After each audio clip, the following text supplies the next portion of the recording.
வணக்கம். நாம பாடம் 32 பார்ட் 10 லெசன் 32 பெயர் உரிச்சொல்ங்கிற பாடத்துல விசேஷன் அட்ஜெக்டிவ் அதுல நிறைய வார்த்தைகளுக்கு அதாவது நவுன் பெயர் சொல்லுக்கு முன்னக்கூட்டி அந்த பெயர் சொல்லுக்கு அல்லது பெயர் சொல்லுனா என்னது நவுன் தான், அது பொருளாக இருக்கலாம், எதா இருக்கலாம், அதனுடைய சிறப்பை கூட்டுறதுக்காக உள்ள வார்த்தைகள் இந்த பாடத்துல படிச்சோம். அதுலயும் ஆண்பால் பெண்பால், ஆண்பால் பன்மை மதிப்புக்கு, பெண்பால் ஒருமை பன்மை மதிப்புக்கு எல்லாமே பார்த்தோம். ஓரளவுக்கு உங்களுக்கு நல்ல மனசுல பதிஞ்சிருக்கும்னு நம்ம நினைக்கிறோம். இந்த பாடங்கள் எல்லாம் உங்களுக்கு ஓரளவுக்கு நல்ல உபயோகமா இருந்தா உங்களுடைய உடன் படிக்கக்கூடிய பள்ளி குழந்தைகள், கல்லூரி மாணவ மாணவிகள் இவங்களுக்கெல்லாம் கொஞ்சம் தெரியப்படுத்துங்க. வீட்டில் உட்கார்ந்தே அழகா ஹிந்தியில எழுத படிக்க பேசுறதுக்கு நல்ல ஒரு அருமையாக உங்களுக்கு உதவும்னு நம்ம நினைக்கிறோம். உங்களுடைய கருத்தை கூட நீங்க சொல்லலாம். அதுல ஏதாவது நாங்க கொஞ்சம் மாற்றம் செய்யணும்னா கூட மாற்றம் செய்கிறோம். தொடர்ந்து நாம இந்த வீடியோவை பார்க்கலாம். இப்போ நிறைய இந்த பாடத்துல புது வார்த்தைகள் படிச்சுட்டு வரோம். கடந்த இதுல கினாரே அப்படிங்கிறத படிச்சோம். அதாவது ஓரம், கரை அப்படிங்கிறதுக்கு அந்த கினாரே அப்படிங்கிற வேர்டை நம்ம பயன்படுத்தணும். இப்ப இந்த கினாரே தான் மறுபடியும் வந்திருக்கு. கே கினாரே, கே தனி வேர்டு, கினாரே தனி வேர்டு. அப்படின்னு என்ன சார்? திக்கு ஓரம், ஆற்றுக்கு ஓரம், ஆற்றின் கரை அப்படிலாம் சொல்லணும். இன் ஓரம், இக்கு ஓரம் அப்படின்னா அந்த பேச்சு வழக்குல அது வருது. வரும்போது அந்த இக்கு தெருவுக்கு ஓரமாக, அப்ப சடக்கு கே கினாரே அப்படி சொல்லலாம். ஆற்றின் கரையோரம், ஆற்றின் கரையில், அப்போ நதி கே கினாரே. அப்போ கினாரேங்கிறதுக்கு முன்னக்கூட்டி கே தான் வரும். காவோ கீயோ வராது. அர்த்தம் என்ன? இதுதான் இன். நம்ம வந்து கா கே கீக்கு இன் அது உடையங்கிறத படிச்சோம். இன் அது உடைய. அப்ப இக்குன்னா கோ படிச்சோமேனா இந்த சென்டென்ஸோட அமைப்புல சில சமயங்கள் இந்த மாதிரி வரும். ஆனா நம்ம சில வார்த்தைகள் முன்னாடி கீ தான் போடணும். சில வார்த்தைகள் முன்னாடி கே தான் போடணும் படிச்சோம்ல, அந்த மாதிரி உள்ள வேர்டு தான் இது. கே கினாரே தான் வரும். கா கினாரே வராது. கீ கினாரே வராது. அப்போ கே கினாரேனா டு சைடு, இக்கு ஓரம், இன் ஓரம், இன் கரை அப்படி கூட சொல்லலாம். அது என்ன? நதியின் கரை அந்த மாதிரி கூட சொல்லலாம். அப்ப இன் ஓரம், இக்கு ஓரம். அது இன்னைக்கு வாக்கியம் அமைக்கும் போது இந்த சென்டென்ஸ் கே கினாரேங்கிறது தனி ஒரு தனியா ஒரு வேர்டா வெர்பாங்கிறது அப்படிலாம் இல்லை. அது வந்து சென்டென்ஸ் அமைக்கும் போது பயன்படுத்துறதுக்காக கொடுத்தது. இப்ப நம்ம படிச்ச எல்லாமே அப்படித்தானே. கே வாஸ்தே, கே லியே எல்லாம் வாக்கியம் அமைக்கும் போது தான் வரக்கூடிய விஷயங்கள். அதே போலதான் இது. அடுத்து இந்த முந்தின இதுல தான் படிச்சோம். ஒருமை பன்மை ஆண்பால் பெண்பால்ல படிச்ச அந்த தான் ராஸ்தா, வே, ரூட், வழி, பாதை. அதனோட ப்ளூரல் தான் இதுல கொடுத்துருக்கா, ராஸ்தே. உங்களுக்கு ஏற்கனவே நம்ம ஒருமை பன்மையை படிக்கும்போது படிச்சோம். ஆ மாத்திரையில ஒரு சிங்குலர்ல இருந்து அது ப்ளூரலா மாறும்போது ஏ மாத்திரையா மாறும் படிச்சோம். அதே தான் ராஸ்தே, வேஸ், ரூட்ஸ், வழிகள், பாதைகள். அடுத்தது பாருங்க, பேடு. நம்ம இந்த அடுத்த வார்த்தையே வருது உங்களுக்கு. இந்த பக்ரி விளையாடு, பக்ரீத் அதை ஞாபகம் வச்சுக்கோங்கன்னு கூட சொன்னோம். பக்ரீத்தில் ஆடு அந்த பலிதான் கொடுப்பாங்கல்ல, அந்த பக்ரீங்கிறத ஞாபகம் வச்சுக்கிட்டாலே வெள்ளாடுக்கு அது குறிக்கும். பேடு, லேம்ப், செம்மறி ஆடு. செம்மறி ஆட்டுக்கு பேடுன்னு சொல்லுவோம். நம்ம எப்பவுமே உங்களுக்கு சொன்னோம், வெள்ளாட்டுக்கு தான் பக்ரி, ஆனால் செம்மறி ஆட்டுக்கு வேற சொன்னோம். இந்த பாடத்தில் அது வருது. ஏ பே பேன்னு போட்டிங்கன்னா பெண்பால் பெண்பால் ஞாபகம் வச்சுக்கோங்க சார். அப்புறம் ஆம்பளை வெள்ளாட்டுக்கு என்ன சாருன்னா டோட்டலாக வெள்ளாடுன்னு சொல்கிறோம். அதுக்கப்புறம் மேல் ஃபீமேலுக்கு அதுக்கப்புறம் நம்ம பார்க்கலாம். அடுத்தது இது நம்ம தமிழில் பயன்படுத்தக்கூடிய ஒரு வார்த்தை தான் பாருங்க, வகையற, வகையறாக்கள் அப்படின்லாம் சொல்லுவோம். நிறைய சினிமாவில் கூட அந்த மாதிரி வரும். மாயாண்டி குடும்பத்தார் மாதிரி மாயாண்டி வகையறாக்கள்ங்கிற மாதிரி. அந்த வகையறா அப்படின்னா என்னன்னா, வகையற அப்படிங்கிறத நம்ம தமிழ்ல வகையறா அப்படி சொல்றோம். ஆகிய, முதலிய அப்படின்னா இங்கிலீஷ்ல வகையற ஆல் தட், எல்லா, அனைத்தும், முதலிய, ஆகிய அந்த மாதிரி மீனிங்ல வரும். அப்புறம் பாருங்க தூள், தூள் பெண்பால் வேர்டு. டஸ்ட், தூசி தூசியை நம்ம தூள் அப்படின்னு சொல்லுவோம். அப்போ அந்த தூ தூ ஞாபகம் வச்சுக்கோங்க. தூ தூ தூசி தூள். அடுத்தது பாருங்க கானா. இதான் நம்ம ஏற்கனவே படிச்சதுதான். எனக்கு உள்ள அனுபவத்தை உங்களுக்கு நிறைய திருப்பி சொல்லியிருக்கேன். கானா கானா கா காற்று விட்டு சொல்லக்கூடிய கானா. கானா ஃபுட் மீல்ஸ் உணவு சாப்பாடு எல்லாம் சொல்லலாம். அப்புறம் பூகா பூ அடிவயிறு வயிறுங்கிறத ஞாபகம் வச்சுக்கோங்க. பூகா வயிறு பசி தானே, பசி தானே. இப்போ அப்போ அடி வயிற்று பா. ஏன்னா சில சமயம் எழுதும்போது எந்த பா எந்த சா நமக்கு குழப்பம். இதெல்லாம் ஒரு குறுக்கு வழி. நான்லாம் இங்கிலீஷு அந்த மாதிரி படிக்கும்போது ஹிஸ்ட்ரி சயின்ஸ்லாம் படிக்கும்போது இந்த மாதிரி ஏதாவது ஒரு ஞாபகத்தை வச்சுக்கிடுவோம். இப்போ பூக் வயிறு பசிக்கும். அப்போ பூக்கா அடி வயிற்று பா, அடி வயிற்றுலேருந்து சொல்லக்கூடிய பா பூக்கா.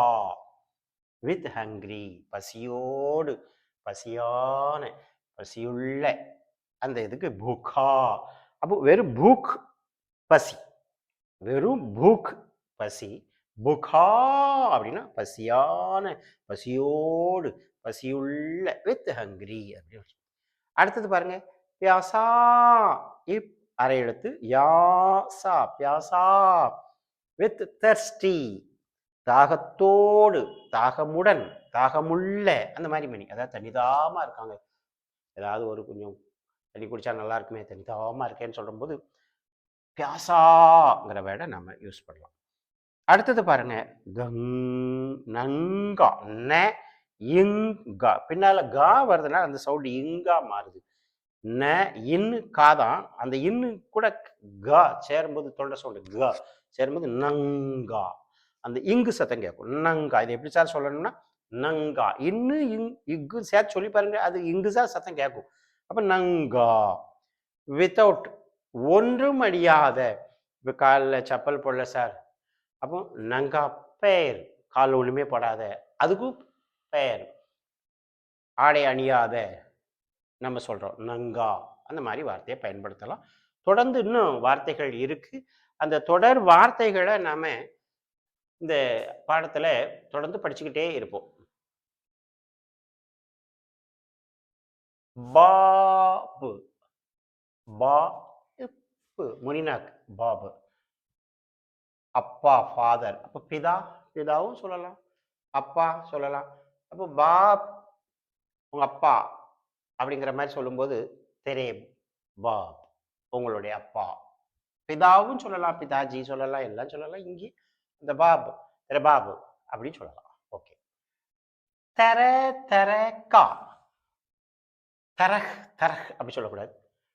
தர தர அந்த ஹ சத்தமே இல்லாத மாதிரி தான் சொல்லணும். தர தர கா அப்படின்னா என்ன அர்த்தம் சார்? வேரியஸ் விதவிதமான வெவ்வேறான பலதரப்பட்ட அதுவும் சொல்லலாம். பலதரப்பட்ட அப்படிங்கிறதுக்கும் இந்த வார்த்தை பொருந்தும். அப்போ தர தரக்கா பலதரப்பட்ட விஷயங்கள் பேசப்பட்டது, பலதரப்பட்ட மொழிகள் இருக்கின்றன, பலதரப்பட்ட மக்கள் அப்படின்னு சொல்லும்போது தர தரக்கா லோக் பலதரப்பட்ட மக்கள், தர தரக்கா பாஷா பல்வேறு மொழிகள், பல்வேறு வகையான மொழிகள் அந்த மாதிரி சொல்லலாம். ரசோயி ரசோயி பெண்பால் வேர்டு. ரசோயின்னா அப்போ சமையலறைனா பெண்கள் இருக்கனால அப்படியான அந்த வார்த்தை பெண்பால் வேர்டு. ஈ நம்ம ஏற்கனவே படிச்சிருக்கோம். ஈ மாத்திரையில் முடிஞ்சா பெண்பால் வேர்டுன்னு படிச்சிருக்கோம். அப்போ ரசோயி கிச்சன் சமையலறை. அடுத்த வேர்டு பாருங்க பியாலா கோப்பை மக்கு. அதாவது கோப்பைன்னு சொல்லுவாங்க தெரியுமா, அந்த மாதிரி உள்ள வார்த்தை. மக்குன்னா நம்ம என்ன சொல்லுவோம், மக்கு எங்க மக்கு அங்கம்மா. அதுக்கு இங்கிலீஷ்லேயும் மக்கு தான், தமிழ்லேயும் மக்கு தான், எல்லாம் மக்கு தான் சொல்கிறோம். அதுக்கு சரியான தமிழ் வார்த்தைங்கிறது கோப்பை. பியாலா ஒரு கோப்பை நிறைய சாப்பிட்டான்னு சொல்ல ஏக் பியாலா கானா காயா அப்படிலாம் சொல்லலாம். அப்போ பியாலாங்கிறது அந்த கோப்பைக்கு அர்த்தம். மக்கு உருண்டையா ஒரு நம்ம முன்னாடி நம்ம பழங்காலத்து மக்கள்லாம் கும்பான்னு ஒரு கும்பா சாப்பிடும் அப்படின்னு சொல்லுவாங்க. கும்பாங்கிறது அது ஒரு பாத்திரத்தோட பேர் தான். அது உருண்டையா இருக்கும், உருளியில் இருக்கும். அந்த காலத்தில் நல்ல பழைய சோறை நல்ல நொறுக்கி போட்டு நல்ல மோர் ஊற்றி சைடு டிஷ் வச்சு அழகா வெளியே காலம் சாப்பிட ஒரு கும்பா சாப்பிடுவான்னு சொல்லுவாங்க. அப்போ அந்த மாதிரி பியாலாங்கிறது மக்கு. பழங்காலத்து கும்பாக்கு நீங்கள் பியாலான்னு சொல்லிக்கலாம். அது கும்பாங்கிற வேடே நமக்கு ஹிந்தியில் இருக்கு. ரைட். லவுட்டா லவுட்டுன்னு படித்தோம், திரும்புதல். இப்போ லவ்டானா ரிட்டர்ன், திருப்பி கொடுத்தல், திருப்பு. நீ அந்த அப்படி திரும்புப்பா அப்படி சொன்னா அந்த பொருளை அப்படி திருப்பு அப்படின்னு சொல்லணும்னா லவ்டா, லவ்டான்னு சொல்லலாம். லவ்டானா திருப்பு. அந்த பொருளை எனக்கு திருப்பி தா அப்படின்னு சொல்றதுக்கு லவ்டா, முஜே முஜே லவ்டா, எனக்கு திருப்பி தா அப்படி சொல்லலாம். அப்போ லவ்டானா திருப்பி தருதல். லவ்ட்னா திரும்பு. லவ்டா திருப்பி கொடு, திருப்பி தரு, அந்த மாதிரி மீனிங்.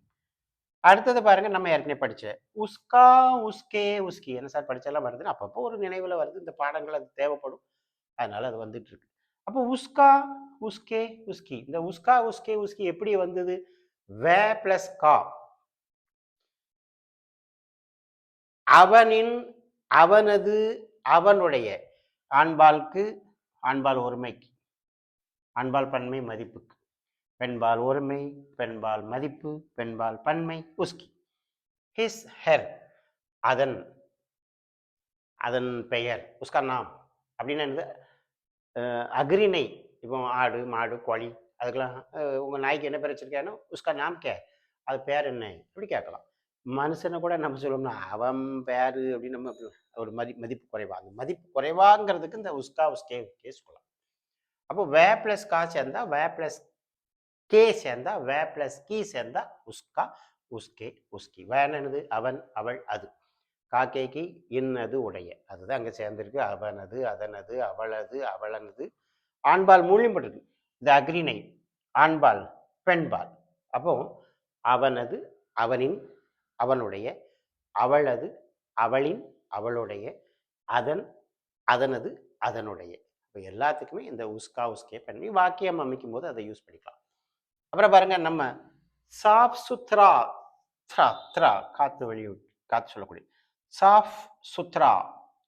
நம்ம சுத்த பத்தமா அப்படி சொல்லுவோம் பார்த்தீங்களா? சுத்த பத்தமா, அந்த வார்த்தைக்கு இது. வெறும் சாஃப்னா என்ன சார்? சுத்தம். சாஃப் சுத்தராங்கிறது என்ன? நம்ம சொல்லோம்னே நீட் அண்ட் கிளீன், ரெண்டுக்கு அர்த்தம் ஒன்று தான். நம்ம போன இதில் கூட சொன்னோம். அப்போ நீட் அண்ட் கிளீன்கிற அந்த மாதிரி ஒரு ஹிந்தியில் பயன்படுத்தக்கூடியது தான். எல்லாம் கமராலாம் அழகா சாஃப் சுத்தரா வச்சிருக்கணும். கமராக்கோ சாஃப் சுத்தரா ரக், நல்ல ரூமெல்லாம் நீட் அண்ட் கிளீனாக வச்சுக்கோ, சுத்த பத்தமாக வச்சுக்கோ அப்படின்னு சொல்லணும்னா சாஃப் சுத்தரா ரக், சுத்த பத்தமாக அப்படின்னு அர்த்தம். தயிர், தயிர்னா என்னது? நீந்துதல். நம்ம நீச்சல் அடிக்கிறது ஸ்விம், நீந்துதல். நீந்து, நீந்து, நீந்துதல், அந்த மாதிரி வேணும். அப்புறம் கூம், கா, அடிவயிறு கா, கூம். கூம்னா என்னது? ரொட்டேட். ரொட்டேட்டுங்கிறது என்ன அர்த்தம்னா அப்படி இந்த இடத்துல ரவுண்டு கூட சொல்லலாம். ரவுண்ட், அதாவது ரவுண்ட் அடித்தல் நம்ம பேச்சு வழக்கில் சொல்லுவோம்ல, அதை கூட இங்கே ரவுண்டு, ரவுண்ட் அடிச்சு அவன் ஊர் சுத்த போயிருப்பான், அவன் ரவுண்ட் அடிச்சுட்டு கிடப்பான் இங்கே அப்படி சொல்லுவது பார்த்தீங்களா?